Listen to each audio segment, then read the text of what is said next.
officieusement officiel. Welcome to Gojo TV. Welcome to Gojo TV.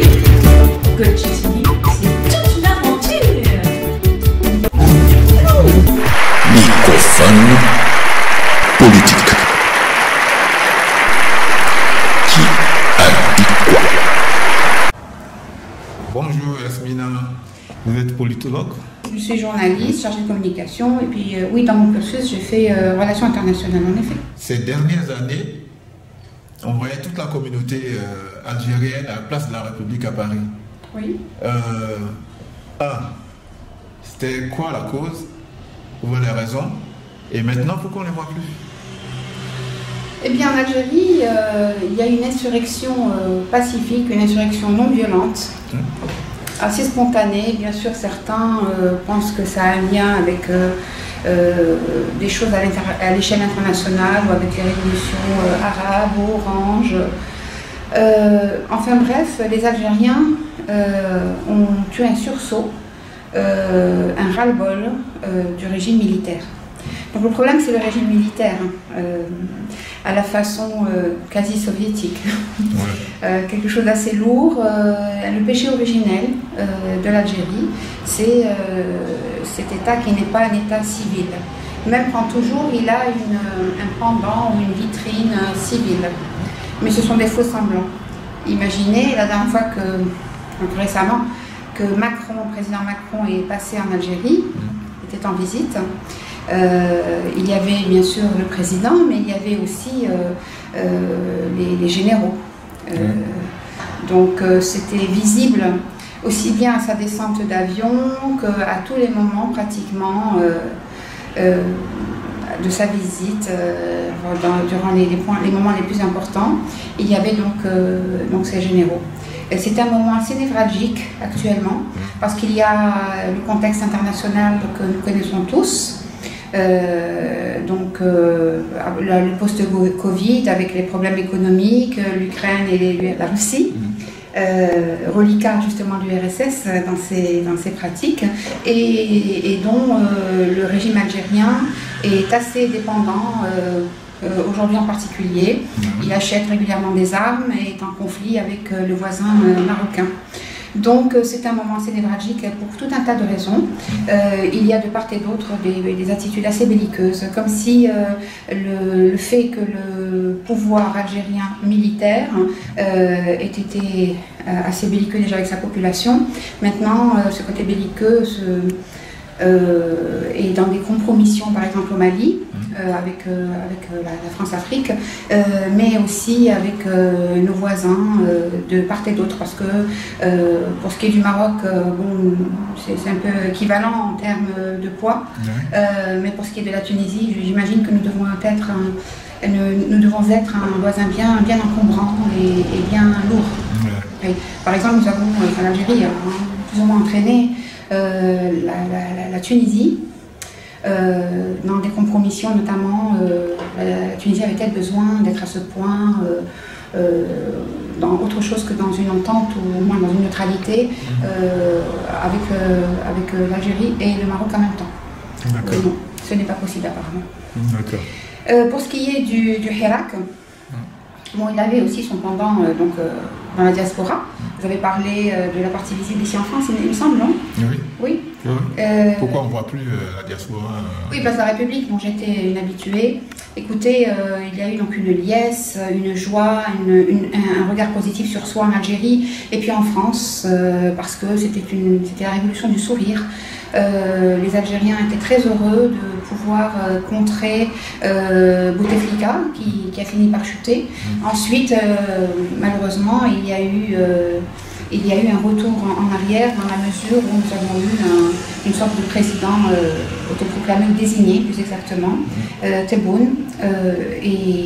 Et après ça, de mois en mois, il y a eu bien sûr le Covid qui a porté un coup d'arrêt et qui a donné le temps au pouvoir de se réorganiser ou d'organiser la contre-révolution et aussi à profiter, je trouve assez lâchement quand même, d'un concours de circonstances sanitaires pour s'en prendre à sa population et à commencer vraiment comme Pinochet à son époque à mettre en prison. Donc le délit d'opinion est une réalité. Les Algériens n'ont pas le droit de manifester pacifiquement. C'est interdit. Donc beaucoup de gens sont en prison. Beaucoup de gens ne peuvent pas rentrer dans leur pays. Ils sont en France, au Canada ou ailleurs, ils ne peuvent pas rentrer, sinon ils seraient inquiétés. Parce qu'il n'y a plus aucune tolérance, il y a de la violence dans la façon d'appréhender les manifestants là-bas. Quant à ici, dans la diaspora, il y a ce que en communication, surtout en phase électorale par exemple, on appelle le shitstorm. Ce n'est pas très poétique, mais c'est une tempête de caca, pour rester poli. C'est-à-dire qu'il y a une cible et puis s'abattent sur elle toutes sortes d'immondices en communication. Il y a beaucoup de choses qui ont été travaillées, comme par exemple le régionalisme, qui n'est pas rare en Afrique, et puis en Algérie. On a une sacrée couche de reliquats régionalistes sur lequel le pouvoir a toujours travaillé et a toujours ravivé. Donc on y est. Ils sont diabolisés tous ceux qui sont pour que le régime tombe. Je dis bien le régime et pas l'État, parce que l'amalgame est facilement fait, souvent. Et également ceux qu'on considère comme étant des conservateurs islamistes. Et on va très vite en besogne, bien sûr, avec des mandats internationaux et on les désigne comme des terroristes. Bien sûr, en Occident, on est très sensible à ces notions-là, surtout quand on soutient des pouvoirs. On est bien en France-Afrique et en Algérie, en France-Algérie, pour citer au moins 2 auteurs. Et donc il y a des compromissions parce que l'Algérie est le dernier rempart avant que les migrants subsahariens ne déferlent sur l'Europe, que les Algériens eux-mêmes déferlent sur l'Europe. D'ailleurs, je voudrais préciser que quand le Hirak avait le vent en poupe, la traversée de la mer avait diminué. Les fameux Haraga ne venaient plus puisqu'ils avaient de l'espoir. Et puis quand l'espoir est tombé, le fait de traverser la mer a repris pour la jeunesse algérienne et il y a beaucoup de personnes qui se noient et on observe même que ce ne sont plus seulement les jeunes hommes qui font la traversée, mais également des familles entières avec femmes et enfants, des personnes âgées, femmes enceintes. Vraiment c'est catastrophique et ça raconte bien le désarroi. Bien sûr, il y a des remparts qui ont été construits aux frontières sud. Voilà, empêchant humains, gazelles et antilopes de passer, parce que l'écologie c'est le dernier de souci. Et puis il y a même eu cet affront à Oran, pareil, une espèce de mur de la honte qui a été érigé, qui a coûté beaucoup et qui a été finalement arrêté. Donc là on en est là. Si les dissensions interpersonnelles ont été provoquées de façon très grossière, c'est souvent aussi qu'il y a le phénomène des réseaux sociaux, les cyberactivistes, les lanceurs d'alerte, etc. Donc on a cassé un sentiment de... Disons, on a semé... La peur avait changé de camp. Maintenant, elle est revenue. Parce qu'il y a eu des lanceurs d'alerte qui ont été, certains disent extradés, d'autres déportés. Moi, je dis déportés vers l'Algérie, où ils subissent torture, prison, etc. Tribunaux spéciaux, tribunaux militaires, parce que c'était 2 militaires, Ben Alima et Mohamed Abdallah. Mohamed Ben Alima et Mohamed Abdallah, l'un gendarme, le second gendarme et le premier militaire. Voilà, puis d'autres, bien d'autres, des civils, des femmes, des enfants, même, enfin des mineurs qui ont subi beaucoup de choses. On parle de sévices sexuels sur femmes et hommes. Pour moi, l'un n'est pas plus grave que l'autre. Ce qui est grave, c'est le sévice et la torture, qu'elle soit morale, physique ou sexuelle. Donc voilà ce que subissent les Algériens en Algérie, et ici les gens ont peur de partir, et ici ils se racontent des histoires. Place de la République par exemple, il y en a une qui est arrivée en prétendant que quelqu'un l'avait menacée avec une arme blanche par exemple. D'autres personnes arrivent en disant voilà, les récoltes d'argent servent à s'en mettre plein les poches, il y a du vol, etc. Donc voilà comment la tempête de mer de shitstorm agit en créant des dissensions entre les gens, en jetant l'opprobre sur ceux qui font des levées de fonds. Aussi, il y a une hypertrophie des égos, donc des gens qui arrivent tout à fait normaux, et puis à coup d'adrénaline et tout ça, toutes ces hormones qui agissent sur les sièges de la récompense, des récompenses, donc des addictions, et bien cela devient des monstres d'ego, Alors que, bon, vous le prenez à titre personnel, en les ayant connus un peu, disons, au début de Hirak, c'était des gens plutôt sincères, etc. Je ne doute pas de leur sincérité toujours, mais quand même, je vois que qu'ils ont la grosse tête, quoi. L'effet de groupe, non? Comment? L'effet de groupe, mais même quand vous avez le plus sage qui arrive, mais qui est entraîné vers le bas, c'est mécanique. Et moi j'observe ça, je vois que c'est mécanique et ils s'en rendent même pas compte les uns les autres. C'était des gens plutôt valables. Je dis pas qu'ils ne soient pas valables, je dis simplement que voilà, c'est une espèce de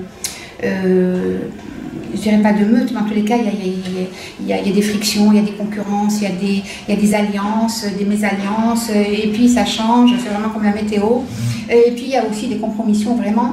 Et puis il y a eu, moi je pense que j'ai eu à l'observer, quand même pas mal de noyautage, et je crois que nous sommes à la phase des finisseurs. C'est-à-dire que, il y a ce que j'appelle moi les chevaux de Troie, des gens qui ont infiltré des mouvements, diabolisé des gens en Algérie, qui ont mauvaise presse, etc.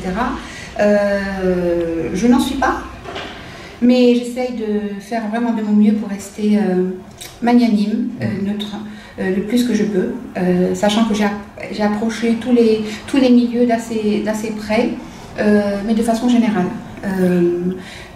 Donc j'ai observé à la bonne distance, je pense, avec un certain recul. Pour ma part, je ne fais plus partie du Hirak parce que je pense que ma génération, ou peut-être moi tout simplement, avons loupé un coche, celui des années 90, que nous avons tenté de rattraper le coup, mais que quand même cette révolution, nous n'en étions pas les artisans. On s'est un peu trop approprié, elle appartient aux plus jeunes, ceux qui ont 20 ans, ceux qui avaient même 15 ans au début du Hirak et qui en ont 18 aujourd'hui. Je pense que peut-être que je verrai le dénouement de tout ça de mon vivant, peut-être dans une semaine, peut-être dans 6 mois, peut-être dans 6 siècles, donc je ne serai pas là. Peu importe où je serai, où ma génération sera, mais je pense que même si nous la vivons de notre vivant, nous la voyons le dénouement de notre vivant, nous en serions bien heureux, surtout si ça se passe dans le velours, dans la non-violence, comme ça avait commencé. J'en serais très heureuse. Cependant, je garderai à l'esprit que nous ne sommes pas les artisans de tout ça, nous avons été les soutiens, comme de bons oncles et tantes, comme de bons parents, comme de bons aînés. Voilà la bonne posture à avoir, et il ne faut surtout pas. En Algérie, il y a un proverbe qui dit celui dont le temps est passé ne doit pas s'en prendre ou grignoter des parts du temps des autres, c'est-à-dire des générations qui viennent. L'Algérie est un pays qu'on traite comme une vache laitière et à viande. C'est-à-dire que on parle tout le temps de son sous-sol pour l'eau. Or, c'est une eau qui ne doit pas être touchée. Certains racontent des histoires de lacs, de rivières, etc. On va chercher, comme si l'eau n'était pas déjà assez pourrie par l'exploitation des hydrocarbures. Il faut en plus aller s'en prendre, parce qu'il y a l'albien, le phréatique, c'est pas pareil. Et donc, quand on parle des lacs et des rivières, on parle de ces rivières anciennes à l'ère géologique pratiquement, qui ne se renouvellera pas. Ce ne sont pas les eaux fluviales, c'est les eaux fluviales qu'on peut exploiter. Les autres eaux là, non, il ne faut pas les ramener vers la surface. Et beaucoup de gens se prennent pour des experts. Je ne suis pas une experte, mais quand même se prennent pour des experts pour parler d'une agriculture. On irait chercher cette eau là pour faire des rivières et des lacs et des mers intérieures.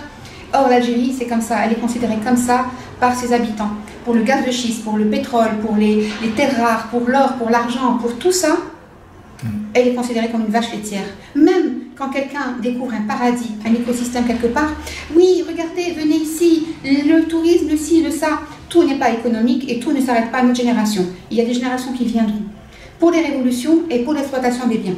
Pour l'instant, ce que nous voulons, ce que nous savons faire, c'est de reproduire les schémas. Quand quelqu'un ou quand un groupe veut la révolution, veut la démocratie, il reproduit le schéma de ses parents maltraitants, c'est-à-dire ceux qui le dirigent, et il fait exactement comme les dictateurs.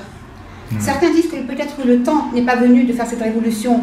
J'ouvre des guillemets, c'est pas moi qui le dis. Je reste très, très humble. Peut-être parce que en Algérie, le problème, c'est les éradicateurs des années 90 qui ne veulent pas des autres et les autres qui voilà. Donc, le problème du Hirak, c'est aussi les traumas dont on fait un fonds de commerce ou les traumas qui nous ont rendus collectivement fous peut-être. En tous les cas, ça ne s'est pas fait. Aussi parce qu'on voulait régler, et j'en parle malheureusement au passé, parce qu'on voulait ou qu'on veut encore régler les contentieux du passé au présent. Or non. Il y a des choses à régler maintenant et c'est, comment dire, dans un environnement démocratique que certaines choses peuvent se régler. Or, cet environnement démocratique qui aurait permis qu'on règle justement les contentieux du passé tant que certains sont encore en vie, ça ne pouvait pas se faire. Peut-être qu'il faudra-t-il régler tout ça quand la biologie aura fait son œuvre, c'est-à-dire quand les généraux seront morts de leur mort naturelle, parce qu'ils sont tous grabataires pratiquement. C'est une gérontocratie et une kakicratie, c'est-à-dire une médiocratie. Et aussi, il faut un renouvellement des générations pour qu'on ne vienne pas avec des casseroles du passé, avec les uns qui ont envie de trucider les autres. Ça aussi, c'est le problème. Voilà. Donc l'Algérie, le Hirak, c'est fini. Pour cette phase, c'est une phase. Voilà. Le Hirak, à l'ère de l'histoire, il n'est pas fini. Il a commencé, ça fait des siècles, et il se terminera peut-être demain, peut-être dans des siècles. Ça, c'est le processus historique avec un grand H. Soyons patients, soyons magnanimes, restons humbles. D'accord. Merci, madame. Merci, monsieur. Et bon courage. Bah, quelle télé télé moi je passe pas sur des télés, moi. Non, mais... Quel genre de musique vous faites? D'accord. Depuis quand vous êtes dans la musique? D'accord. Alors j'ai dit bonjour, comment est-ce qu'on vous appelle? Et je vous regarde où ou là? Où vous voulez. Ça, Ok. Easy, vous avez dit tout à l'heure. Easy. Ouais. Alors. Bonjour, je m'appelle Soumana, je suis auteure-compositrice, interprète, artiste indépendante et je joue de la guitare, je chante, j'écris, je compose.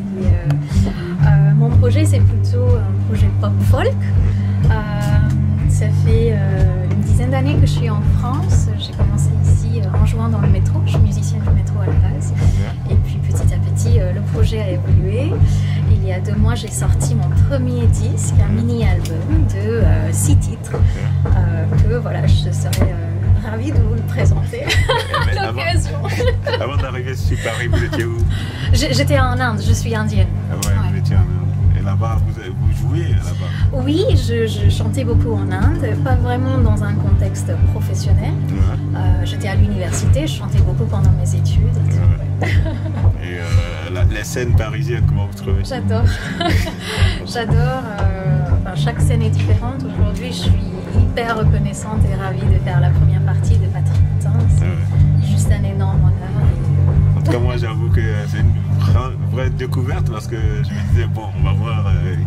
Et là, on tombe sur une voix indienne. Elle est très belle, magnifique et tout. Sinon, bon, je vous laisse le dernier mot. Qu'est-ce que vous aimeriez dire à propos de votre musique? Ah ouais. Je sais pas quoi dire. Je dirais juste que la vie est un très beau chemin et j'ai la chance aujourd'hui de faire la musique.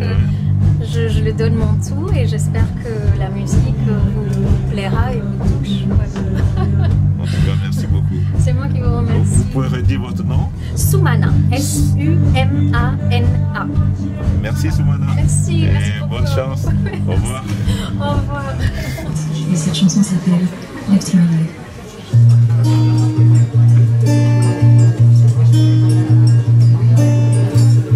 So many times I feel lost. Naive little girls trying to find her way. Sunflower fields in the draw, praying for the rain to save the day.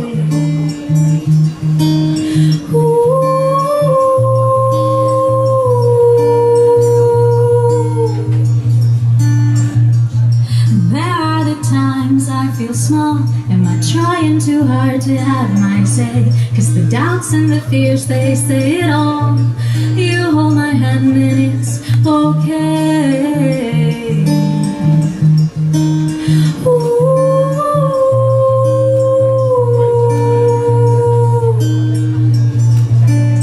Life is hard.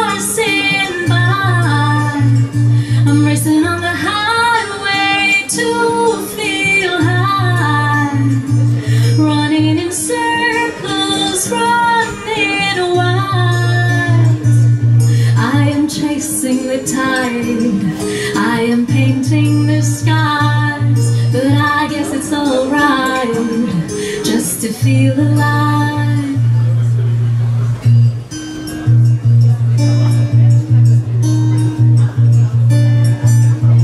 Trying to hear my inner voice, guiding me through the fogginess. But is it really she or just my thoughts? I fail to recognize the difference.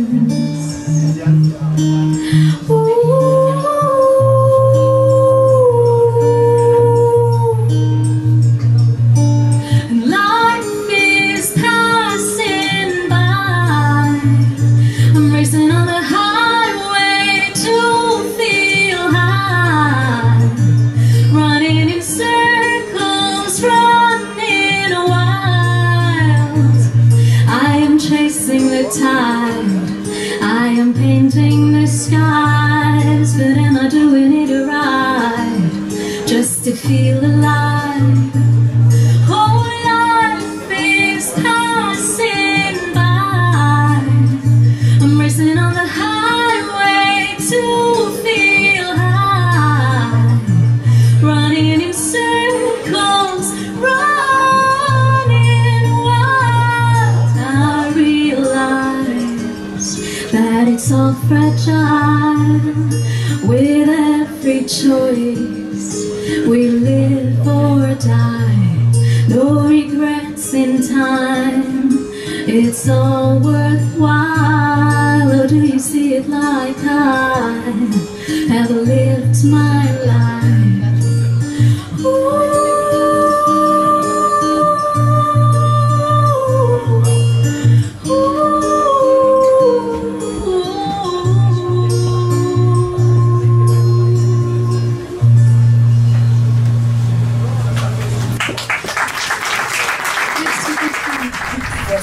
Nos perles de la rue. Monsieur Vicéo Grégoire. Bicio Grégoire. Ouais. Oui, c'est de quelle origine ça? Je suis béninois. Béninois. Ouais. Ok. Béninois, Togo, moitié. Ah ouais. Un peu, un orphelin en Côte d'Ivoire, l'autre au Ghana. Ouais, tout. Et c'est super ce que vous faites là. Vous résidez en Afrique ou ici? Non, ici. Ah ouais? J'habite à Rennes. À Rennes? Ouais. Ah d'accord. C'est moi-même qui les fabrique, tout ça là. C'est moi-même qui les fabrique, je les revends aussi. D'accord. L'initiation, ça se fait comment?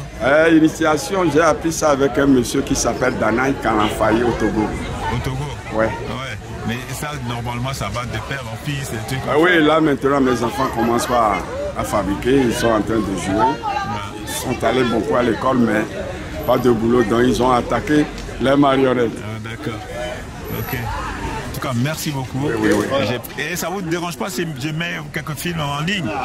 Pourquoi Si je mets en ligne, je mets votre... promotion. Ah ben, Il faut le faire. d'accord, ouais.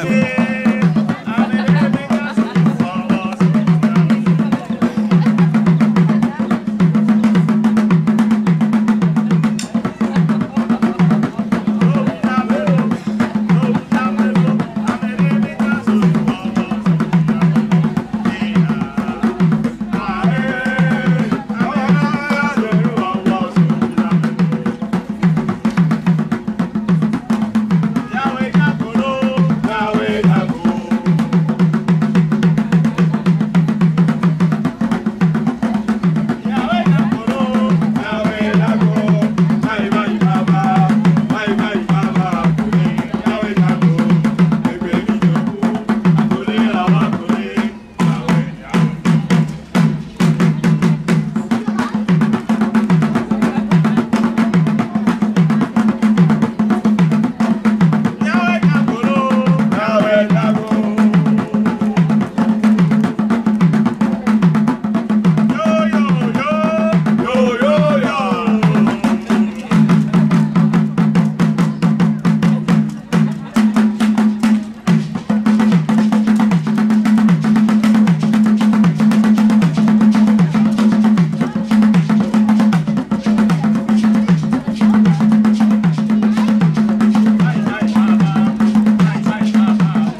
disent quoi?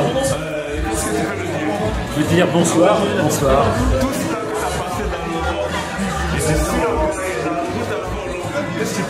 J'espère que la route sera aussi longue que possible. La route de la musique n'a pas de fin, ce n'est qu'un petit morceau de ce que tu sais dire, mais plus longtemps tu es, le mieux tu t'amuses. Merci mec, merci. Merci beaucoup. Après.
Parallèle. Aujourd'hui, je suis avec Ilana Pinceau de la Vega, ex-Alain Pinceau de la Vega. On continue l'histoire de Alain qui est devenu une femme. Deuxième partie. Mais penses-tu que maintenant que tu es devenu Ilana, est-ce que tu as encore ces mêmes envies de devenir député, maire, tout ça, aller chercher le pouvoir, comme tu dis si bien? C'est pas vraiment ce qui m'interpelle le plus. Ce qui m'interpelle le plus, c'est la création. C'est-à-dire, si on crée un pouvoir dont on parle, qui peut être rénovateur dans le cœur des hommes et des femmes, je suis d'accord. Sinon, ça ne m'intéresse pas.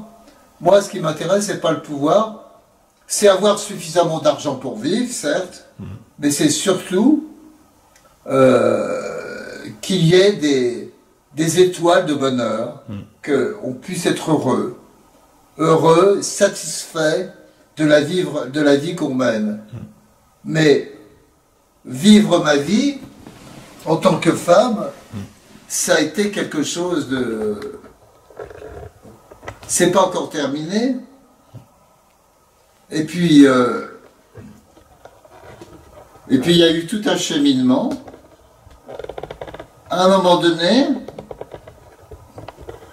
il fallait, pour pouvoir être opéré, il fallait avoir ce qu'on appelle l'ALD, c'est-à-dire c'est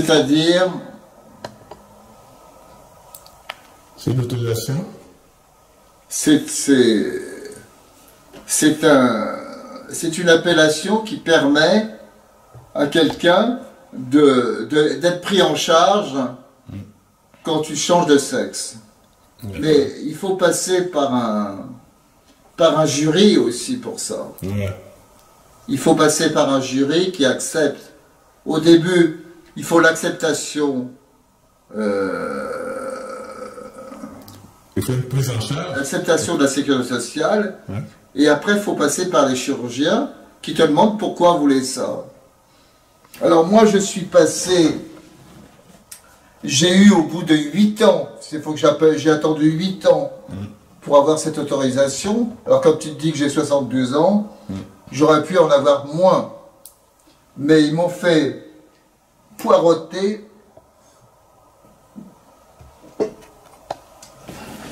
Pardon pour ce mot argotique, mais ils m'ont fait attendre très longtemps.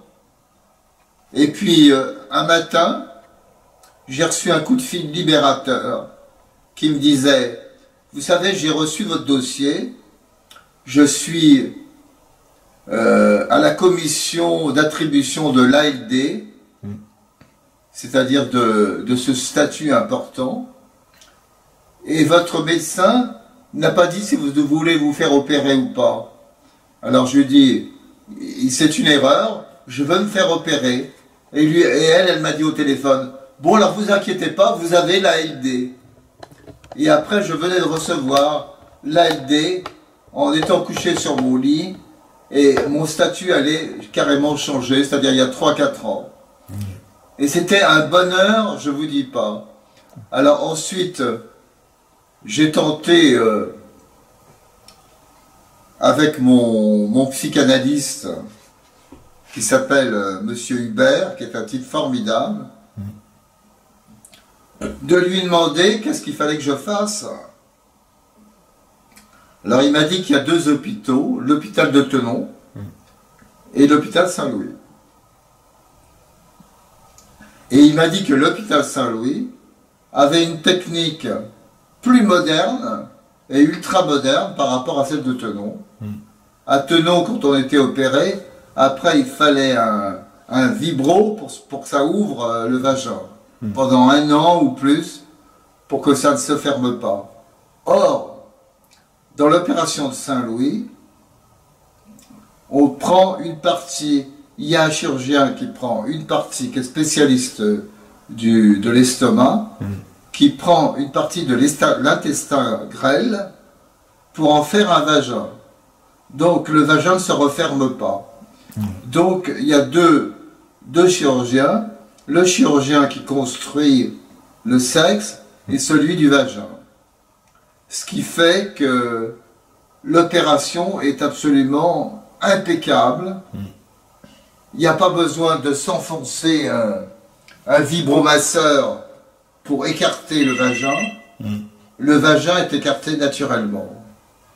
Voilà. Parce que là, on a parlé de comment tu es arrivé à faire, à transformer Alain à Ilana, d'accord?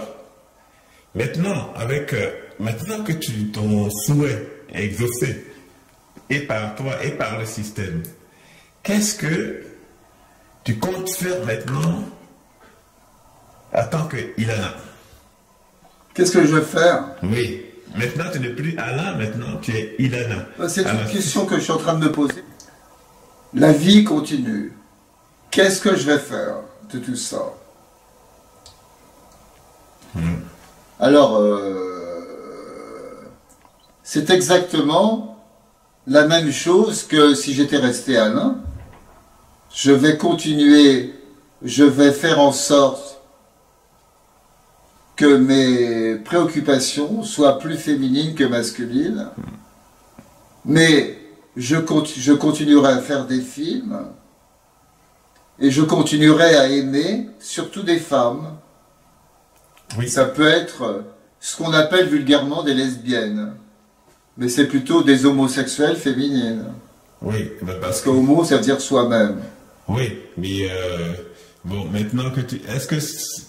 Qu'est-ce que ça va te changer maintenant que tu es opéré?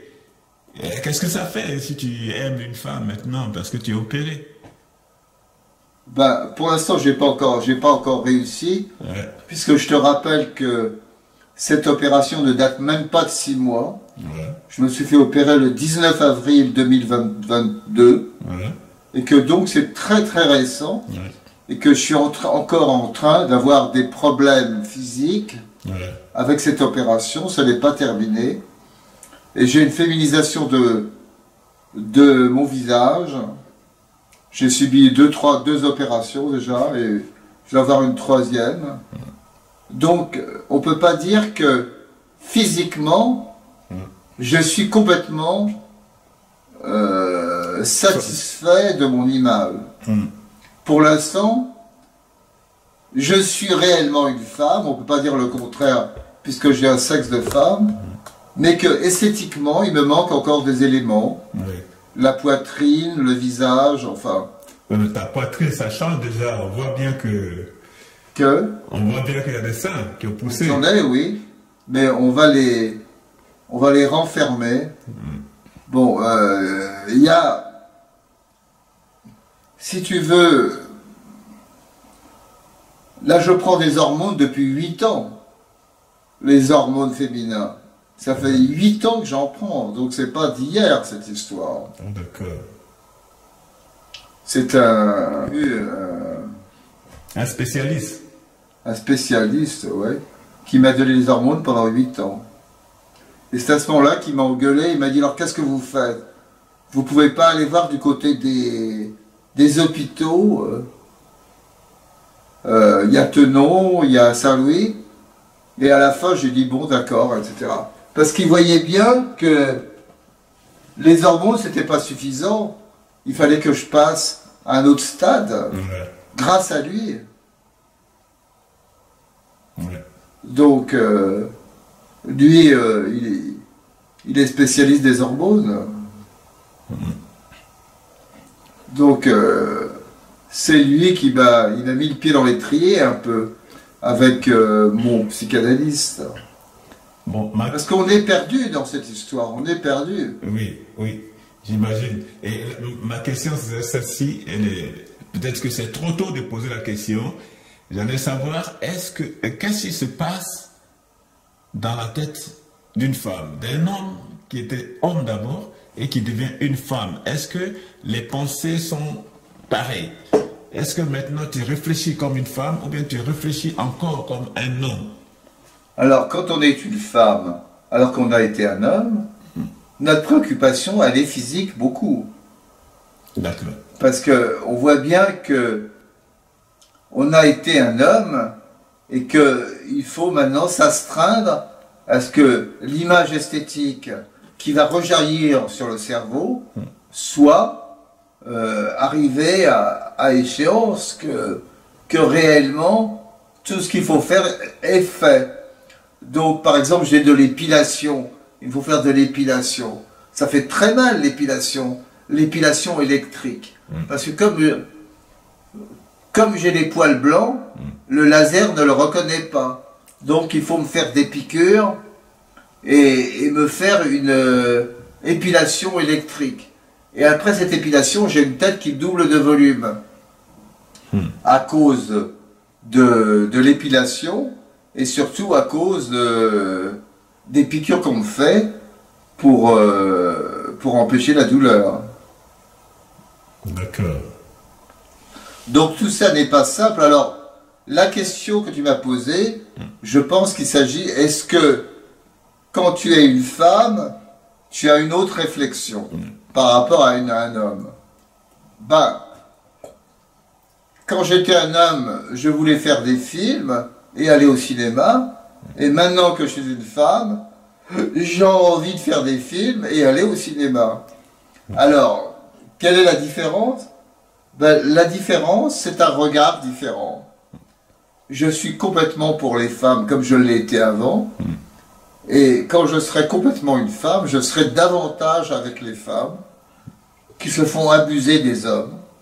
Alors je ne dis pas que les hommes ne sont pas indispensables. Oui, les hommes sont indispensables, mais dans un respect mutuel. Dans un respect du sexe mutuel. C'est-à-dire que les femmes ne doivent plus être battues, ne doivent plus être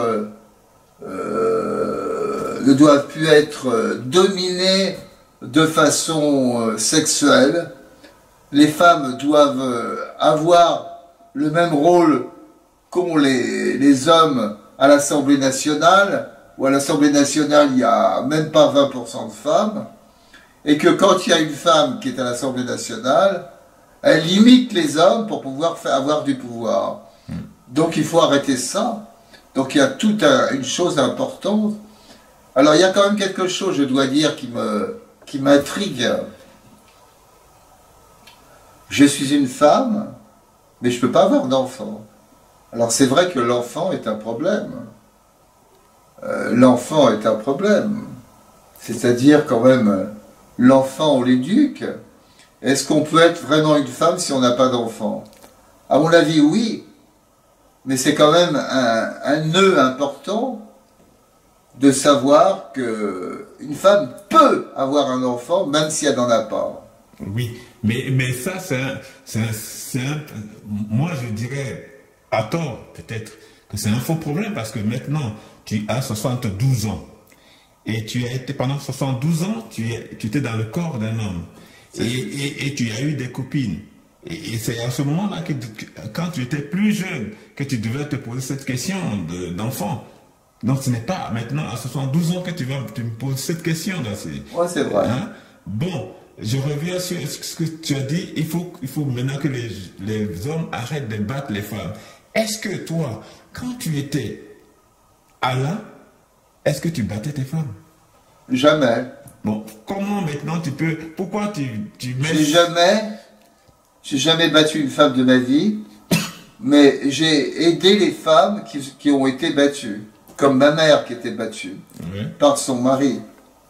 Et il m'a dit un jour, mon père, je devais avoir 13 ans, je lui ai dit, maintenant, papa, tu arrêtes de toucher ma mère. Il dit, pourquoi? Je vais avoir peur de toi.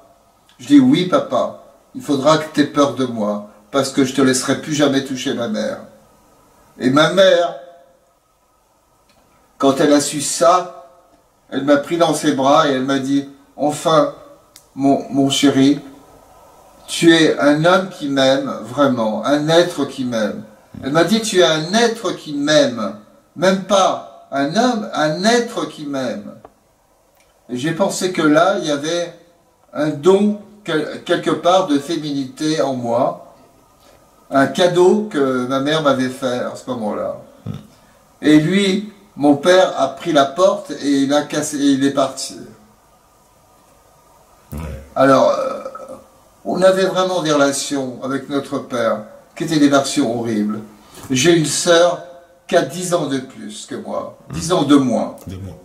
Elle a 10 ans de moins que moi, et elle a un collier avec la photo de mon père. Elle veut surtout que je dise rien contre mon père. Parce qu'en fait, on a une différence de demi-génération entre ma sœur et moi. Mes frères, mon frère qui avait 2 ans de plus que moi, et mon autre frère qui avait 2 ans de moins que moi, on a vécu des choses qui étaient abominables et que ma sœur n'a pas connues. Elle n'a pas connu ça. On a eu des choses que un être humain ne peut pas supporter. De voir sa mère qui va être poignardée par son père, par son mari, pardon, qui va être poignardée par son mari. On était morts de peur, on a cru qu'on allait perdre notre mère. Et c'est pour ça que c'est des éléments un peu psychanalytiques que je rapporte, mais c'est pour dire que j'ai dit jamais plus. Je dis jamais plus. Et si je vois un homme qui fait ça, je ne laisserai pas une femme toute seule. Jamais. Mais si je n'ai jamais touché une femme. Si je comprends. Je l'ai profondément aimée. Oui. Mais si je comprends bien, défendre une femme, c'est aussi une des raisons fondamentales qui t'a poussé à passer à l'acte. Maintenant, ouais. L'opération et tout. Je crois que ça m'a poussé à l'acte d'être femme. Parce que tu ne pouvais pas le faire ça quand tu étais un homme. Tu ne pouvais pas passer à l'acte quand tu étais un homme. Tu ne pouvais pas défendre des femmes quand tu étais un homme. Je l'ai fait, mais ça ne servait à rien parce que tous les hommes sont solidaires entre eux. Tous les hommes se défendent, mais pas les femmes. Les hommes sont solidaires entre eux. Ils disent oui, mais c'est parce qu'elle a fait quelque chose. Il n'y a pas de fumée sans feu. Il y a toujours des langages, des expressions pour dire que si les hommes sont violents, c'est parce qu'elle l'a cherché. Elle l'a cherché. Mais il y a quand même des femmes qui battent aussi leur mari, non? Oui. Bon. C'est un peu anecdotique. C'est pas anecdotique, il y a des femmes, il y a des hommes réellement qui se font battre par leurs femmes. Oui, il y a des femmes, il y en a, oui. Bon. Mais c'est pas le propos. Ben ouais. Le propos, c'est tu as choisi ton camp, en fait, c'est ça. Mais moi, normal, je vais pas choisir le camp des hommes qui se font battre par les femmes. Je trouve que ça... De toute façon, c'est l'inversion. C'est l'inégalité que tu prônes. De toute façon, c'est l'inversion, donc on rentre encore dans le problème d'égalité. Ouais. C'est pas... C'est comme si les hommes étaient devenus des femmes. Alors, seulement c'est inversé. De toute façon, les femmes, elles font quoi dans ce cas-là? Elles imitent les hommes. Elles imitent la violence des hommes. C'est pas une violence qui appartient aux femmes. Les femmes ne sont pas violentes. Les femmes ne sont pas du tout violentes. Elles ne sont pas du tout violentes. On dit jamais, jamais, mais on ne peut pas tout généraliser non plus. Hein. Il y a quand même des exceptions. Ouais. Des femmes qui ressemblent à des tigres ou des lions, ça existe. Mais c'est comme chez les... Tout existe, mais c'est comme...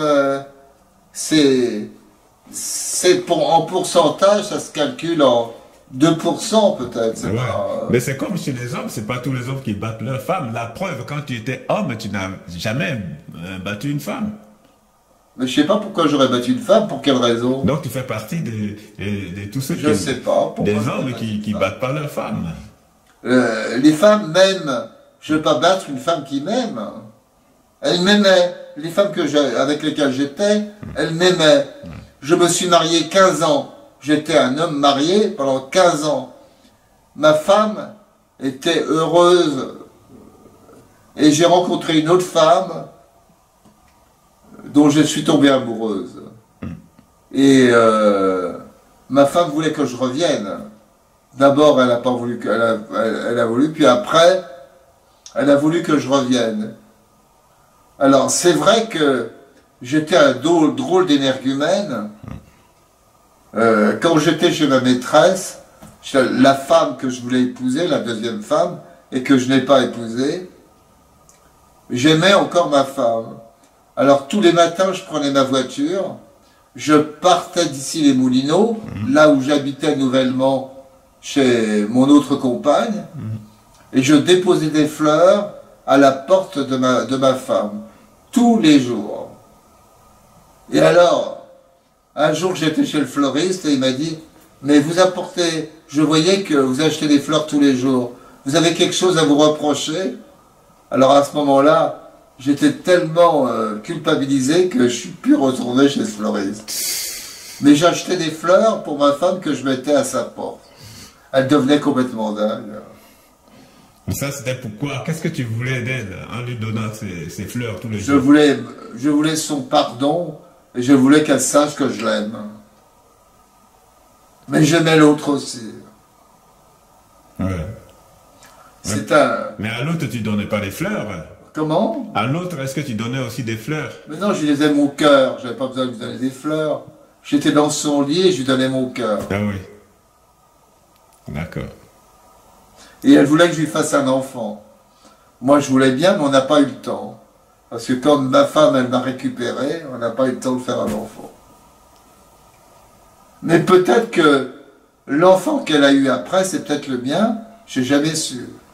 Ah, tu n'as pas posé la question, tu ne lui as pas posé la question? Ouais, mais elle n'a pas répondu.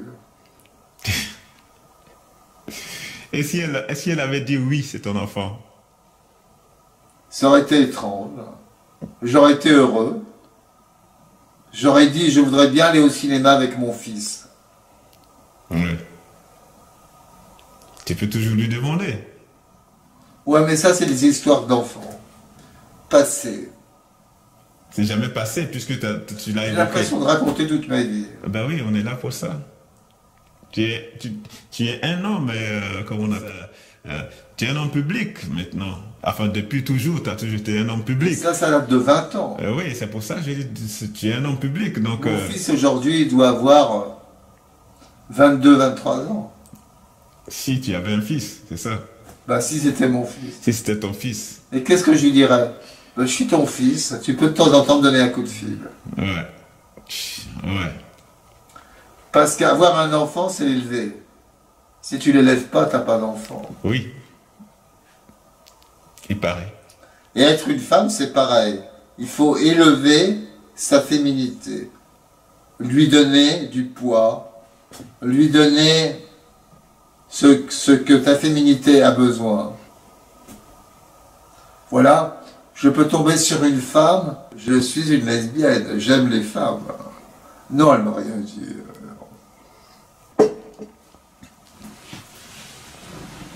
Je vais arrêter là.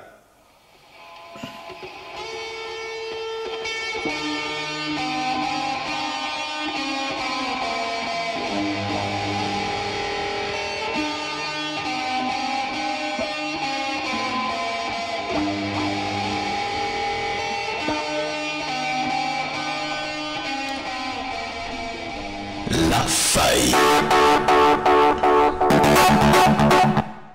Bonjour. J'ai fait tout ce qu'on m'a demandé de faire. Et j'ai fait bien. Le problème, c'est que finalement, je ne me retrouve pas. Qu'est-ce que c'est? Bienvenue à Transmission, le journal officiel des www.web. La cour.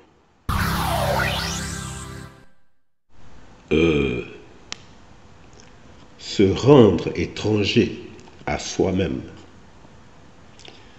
Se poser comme une simple chose. Bannir sa propre culture et opter pour la culture dominante. Ne plus exister par soi-même. C'est de l'aliénation. Et tout le monde y baigne en majeure partie. Eh oui, complètement aliéné. Merci. Au revoir et à bientôt pour une autre idée.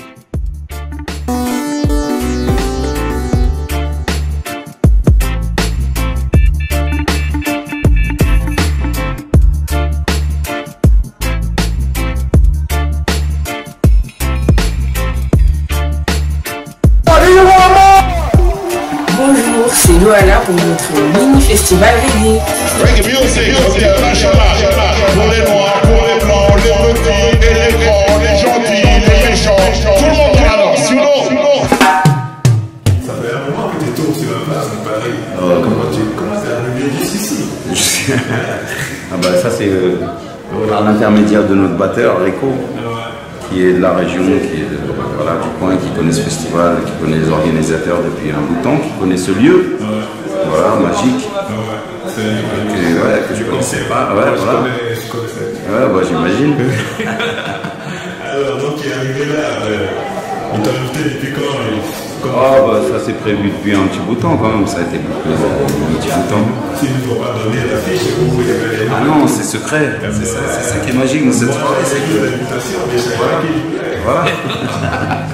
C'est tout ce mystère là, qui fait la magie de l'événement en plus, du lieu. Alors tu es bien. Quand tu prends le sax. C'est un trombone. C'est un trombone, mais c'est la famille. Moi, des sax, trombone, ça c'est des. On ne connaît pas les détails. Alors, depuis quand tu fais ça? Oh, le trombone, j'ai commencé avant de chanter. Tu vois, donc j'ai dû commencer avant les années 2000. J'ai commencé assez jeune. J'ai commencé par. Et même le reggae. Dès que j'ai commencé le trombone, j'ai intégré un premier groupe de reggae, j'ai commencé comme tromboniste, après j'ai commencé à faire des chœurs, et puis après j'ai commencé à chanter de plus en plus et à m'affirmer comme ça, quoi. C'est ça. Ah ben, ça manque pas la musique, ça c'est clair. Bon, j'ai vu que tu avais fait un disque avant. Oui, on a fait un album qui s'appelle La musique est mon remède avec le groupe Original Reggae Addict. Et puis voilà. Et puis voilà, ouais, ça tourne un petit peu. Voilà, c'est sorti en 2018, là on est en train de préparer le deuxième. Et puis voilà, on va faire en sorte que les choses se passent bien et qu'ils soient bien comme le premier. Et puis, on en est très content pour l'instant, mais il n'est pas encore terminé. Voilà. On est encore en train de le préparer. Ça sortira, je pense, courant en 2023. En tout cas, ça a été un plaisir pour moi. Si tu as quelque chose je te laisse le dernier mot en fait. Ah bon? Vas-y, dis-moi ce que tu as envie de dire. Ce que j'ai envie de dire, c'est que je suis très heureux d'être là et que je remercie la vie pour chaque chose qui m'arrive. Et voilà, je ne connaissais pas ce lieu, je ne connaissais pas ce festival, je ne connaissais pas. Donc, on s'attend à rien et ça devrait être comme ça pour tout en fait. Et s'émerveiller de chaque chose qui nous arrive sans s'attendre à rien. Et voilà, ça devrait être comme ça tous les jours. Et on est heureusement surpris, voilà, très agréablement surpris. Merci. Merci à toi. Allez, au revoir. Au revoir.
So